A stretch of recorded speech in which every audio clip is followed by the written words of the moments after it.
अभी बदत आहे भाई.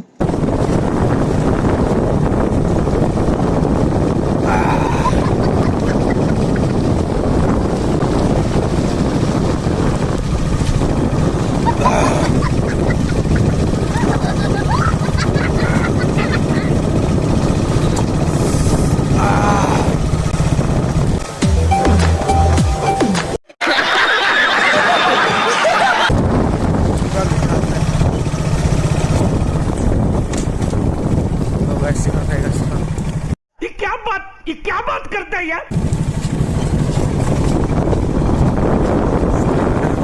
ये बड़ी अच्छी बात कही आप.